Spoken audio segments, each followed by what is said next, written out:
Local boy నానితో నేను మాట్లాడి హార్బర్‌కెళ్ళి video తీశా కదా! అది వైరల్ అయింది. సో, అది మీరు చూసే ఉంటారు. సో, అప్పుడు తీసుకున్న ఎండు రొయ్యలు అలానే ఇంట్లో పడున్నాయన్నమాట. ఫైనల్లీ ఇవాళ ట్రై చేశాను. మాది ఖమ్మం డిస్ట్రిక్ట్. సో, మాకసలు సముద్రమే లేదనమాట. దానివల్ల ఈ ఎండు చేపలు, ఎండు రొయ్యలు ఇవేం లేవు. అన్నీ చెరువు చేపలు ఫ్రెష్‌గా వచ్చినవే. సో, ఫైనల్లీ ఇవాళ ట్రై చేస్తున్నా. స్మెల్ అయితే గలీజ్ వస్తుంది గైస్. So sorry. బట్ అంటే అలవాటున్న వాళ్ళకి బావుంటదేమో. బట్ నాకు కొంచెం వియర్డ్‌గా ఉంది.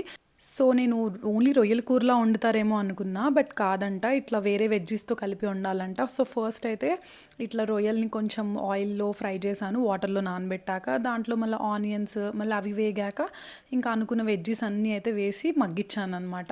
కొంచెం వాటర్ కూడా పోసాను. ఎండు చేపలు కూడా తీసుకున్నాము. బట్ నాకసలు చాలా భయమేసింది ట్రై చేయాలంటే. ఎందుకంటే అవి ఇంకా ఎక్కువ స్మెల్ వస్తున్నాయి. సో, ఎలా చేస్తే బావుంటదంటారు ఎండు చేపలు? అండ్ మీకు ఎండు రొయ్యలు ఇష్టమా? ఎండు చేపలు ఇష్టమా? అండ్ ఎండు రొయ్యలు ఇంకేదైనా మంచి కాంబినేషన్ చెప్పండి. గోంగూర ఎండు రొయ్యలు ఆర్ బ్రింజాల్ ఎండు రొయ్యలు ఇవి చాలా బావుంటాయంట కదా! అండ్ గుడ్డు ఎండు చేపల కర్రీ కూడా చాలా బావుంటదంట. What do you guys say? Like నేనేం ట్రై చేయాలి నెక్స్ట్ చెప్పండి?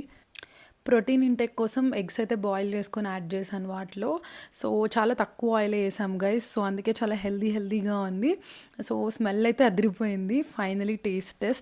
సో, ఫస్ట్ ముద్దయితే బానే ఉంది. ఓకే అనుకున్నా. అంటే ఇంకా అర్థం కాలేదు నాకు టేస్ట్.